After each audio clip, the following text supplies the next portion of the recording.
Assalamualaikum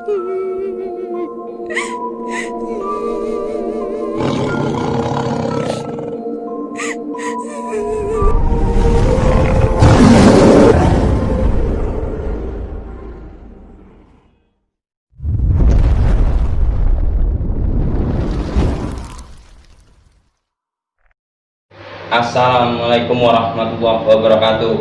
Ketemu lagi di channel Ari Bowo Bocil.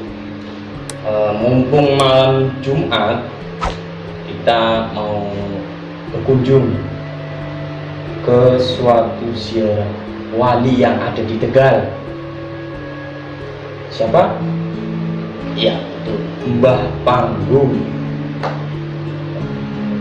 Kita akan menguak cerita dari Mbah Panggung lebih dalam lagi. Sebenarnya apa sejarah dari Mbah Panggung itu? Selama ini teman-teman hanya tahu Mbah Panggung itu wali yang ada di kota Tegal, tapi teman-teman nggak tahu sejarah dahulunya Mbah Panggung bisa di kota Tegal dan menyebarkan agama Islam di kota Tegal. Ayo teman-teman, kita ikut jalan-jalan bareng ke lapangan Mbah Panggung yang ada di Jalan Ki Haji Muklas nomor 5 Kelurahan Panggung, Tengsi.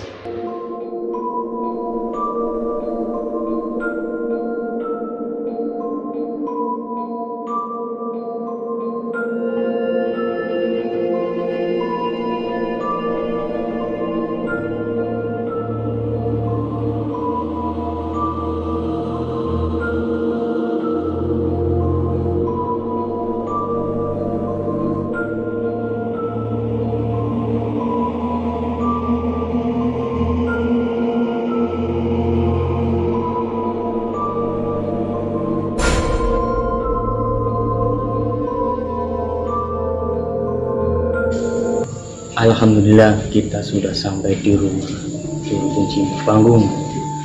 Sebentar lagi kita masuk ke rumah juru kunci Panggung. Kita bisa tanya-tanya ke sang juru kunci. Tolong subscribe, like, and share ya channel ini. Jangan di skip.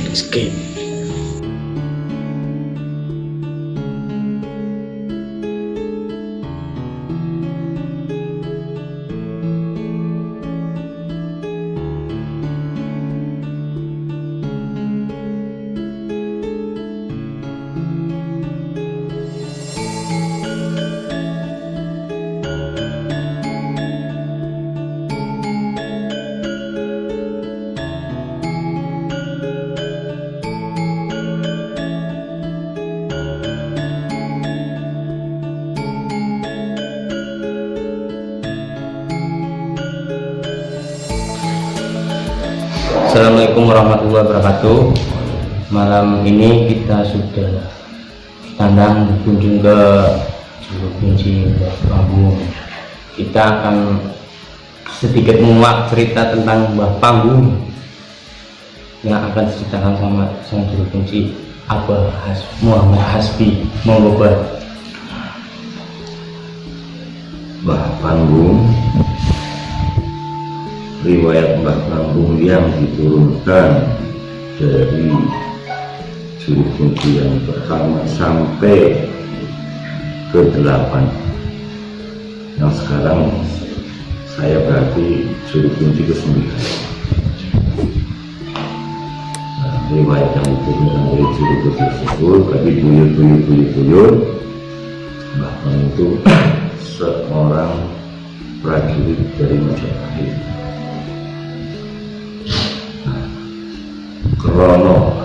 Karena alimnya, lurusnya Mbah Panggung, akhirnya sang patih tresna, senang, cinta, yang dalam artian ingin menjadikannya sebagai pengawal pribadi, Orang kepercayaan. dimanapun sang patih pergi selalu ada Mbah Panggung di sampingnya. Satu ketika sang patih mengajak Mbah Panggung berburu. Sesampainya di hutan tersebut gelap. Yang mau tidak mau sang patih membutuhkan pusaka, di mana pusaka tersebut tidak dibawanya. Yang akhirnya menyuruh Mbah Panggung untuk mengambil pusaka tersebut. Sesampainya Mbah Panggung di kamarnya sang patih, ternyata Mbah Panggung melihat istri sang patih sedang berbuat tidak senonoh atau sedang berbuat mesum dengan adipatinya atau penggawa. Karena lurusnya Mbah Panggung, amanahnya Mbah Panggung, dia tetap yang diambil cuma pusaka tanpa melihat setelahnya. Tapi karena istri sang patih takut Mbah Panggung melaporkan ke sang patih, akhirnya istrinya nanya, bertanya ke Mbah Panggung, sang patihnya di mana? Saat Mbah Panggung menjawab, sang istri patih pun langsung menemui sang patih. Karena istri sang patih memakai kuda sementara Mbah Panggung berjalan, otomatis yang sampai duluan di posisi patih tersebut sang istri. Akhirnya sang istri membuat cerita atau mengarang cerita kalau Mbah Panggung habis berbuat tidak senonoh kepada dia. Tapi Mbah Panggung difitnah ya? Difitnah. Nah, sesampainya Mbah Panggung di hadapan mereka, sang patih bingung, galau, karena sang patih melihat Mbah Panggung membawa pusaka tersebut. Sementara pusaka tersebut kalau dibawa orang yang tidak suci, tidak mungkin keluar. Di sisi lain, istrinya yang mengadu. Akhirnya sang patih meredam. Setelah itu sang istri patih pun meminta diantar atau dikawal buang haji, karena bukan muhrimnya Mbah Panggung pun buang pandangan. Sesampai di hadapannya patih, sang istrinya patih membuat fitnah kembali, membuat fitnah lagi. Pengawalan jenengan itu gimana? Disuruh mengawal kok malah membuang muka, membuang pandangan. Seandainya ada macan, ular, buaya dan sebagainya, hilang nyawa saya. Dalam keadaan yang galau, marah sambut aduk yang luar biasa, akhirnya sang patih membikin surat diserahkannya kepada Mbah Panggung supaya diserahkan ke Algojo. Tapi dalam perjalanan ke rumah Algojo itu ada bertemu dengan sekerumunan manusia yang minta mendoakan rumahnya, yang akhirnya Mbah Panggung pun mampir untuk mendoakan rumah orang-orang tersebut. Ternyata yang tadi berselingkuh dengan istri sang patih mengungkit, mengawasi terus sampai akhirnya menegur Mbah Panggung. Kamu disuruh patih ke Algojo kok malah mampir ke sini titipannya. Akhirnya dibawalah surat tadi sama Punggawa atau adipati ke Algojo. Sampainya di Algojo, apa yang ada dalam surat tersebut dilaksanakan. setelah Mbah Panggung selesai mendoakan rumah baru warga tersebut atau orang-orang yang tadi bertemu di jalan, Mbah Panggung meneruskan perjalanan ke Algojo dan menanyakan apa betul tadi punggawanya datang ke sini. Jawaban dari Algojo betul. Apa ada amanah yang masih saya bawa? Dikasihkanlah bungkusan kepada Mbah Panggung supaya disampaikan ke Pati.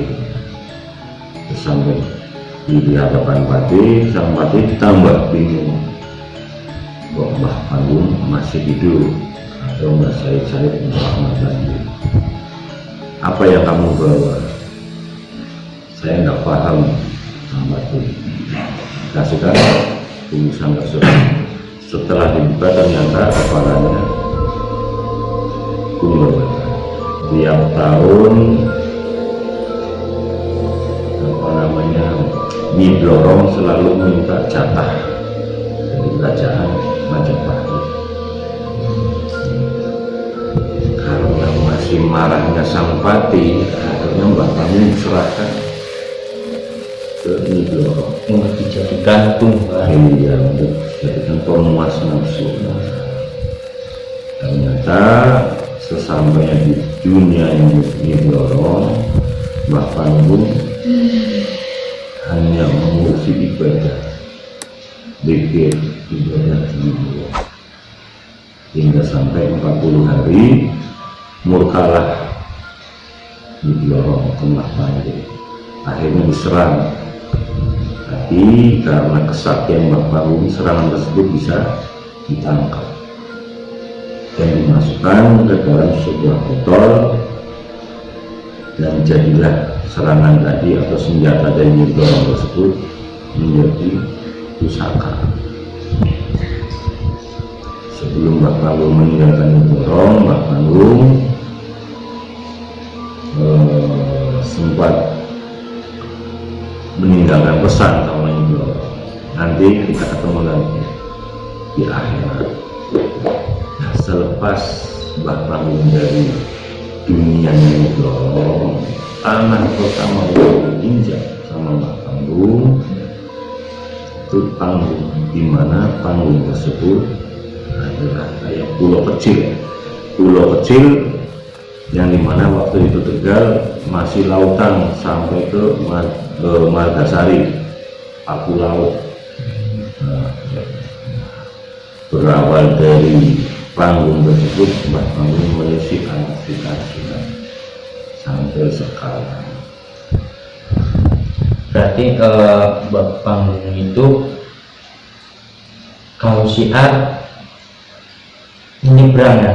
Nyebrang ke daratan. Berarti panggung itu seperti pulau kecil ke daratan, ke bibir pantai. Betul. Ya. Terus Bang? Itu riwayat yang diturunkan dari buyut-buyut yang menjadi juru kunci. Cuman seiring waktu keluar versi lagi, ada yang mengatakan kalau Mbah Panggung itu Sultan Panggung atau Pangeran Panggung, di mana Pangeran Panggung tersebut adalah murid dari Syekh Sidina. Ada lagi Sunan Geseng, Sunan Derajat dan sebagainya. Jadi sebagai juru kunci kita cuma mengambil kesimpulan atau meyakini siapapun Mbah Panggung tersebut, beliau adalah walinya Allah. Jadi tidak perlu diperdebatkan. Sementara dari peziarah ada yang bertemu dengan Sunan Derajat, ya betul. Ketemu Sunan Ampel, ya tidak perlu didebatkan. Harus sejatinya wali-walinya Allah itu masih hidup. Wali-wali Allah tetap hidup walaupun jasadnya mati. Betul, intinya seperti itu. Jadi tidak ada yang perlu diperdebatkan untuk Sunan Gunung Jati, ada yang bilang Syekh Muhammad, ada yang bilang macam-macam, banyak sekali. Ada yang bilang kiai ini, kiai itu. Sejatinya Mbah Panggung, ya Mbah Panggung. Artinya beliau adalah wali Allah. Tapi emang banyak peziarah kesini apa yang berkunjung ziarah kesini, apalagi orang-orang ataupun jamaah yang mau ziarah ke Wali Songo, insya Allah sepertinya kayak kesini semua. Ya, karena dulu pernah ada riwayat kalau misal sempat ada rombongan ziarah Wali Songo, di mana itu asli dari Tegal, berasal dari Tegal, langsung berjalan ke Wali Songo, mulai dari Sunan Gunung Jati itu diawali situ langsung ke timur, tapi sepulangnya kayak ada magnet, jadi kendaraan peziarah tersebut, dan berhentinya di Panggung. Yang akhirnya sampai sekarang setiap kali peziarah mau berziarah ke Wali Songo ataupun ke yang lainnya selalu diawali dari Panggung atau ke Mbah Panggung.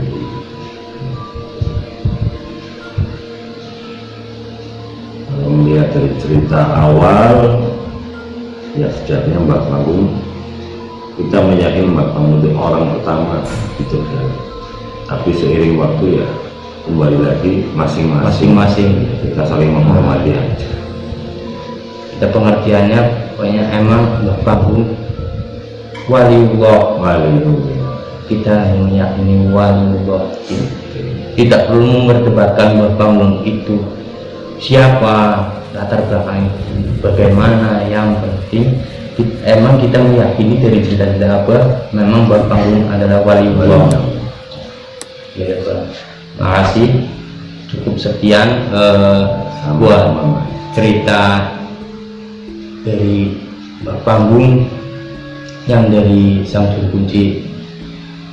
Sekian pemirsa, bisa kita ambil sedikit pengertian dari Sang Juru Kunci. Kita tidak perlu memperdebatkan dari mana asal muasal Mbah Panggung. Kita hanya meyakini Mbah Panggung itu waliullah, cukup waliullah aja. Jangan berpikir dengan yang punya pandangan beliau murid dari Syekh Benar, beliau murid dari Kanjeng Sunan Kalijaga, dan lain-lain, banyak versinya. Sekian dan terima kasih. Assalamualaikum warahmatullahi wabarakatuh.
sekian jalan-jalan malam ini kita sudah tahu cerita dari sejarahnya Mbah Panggung.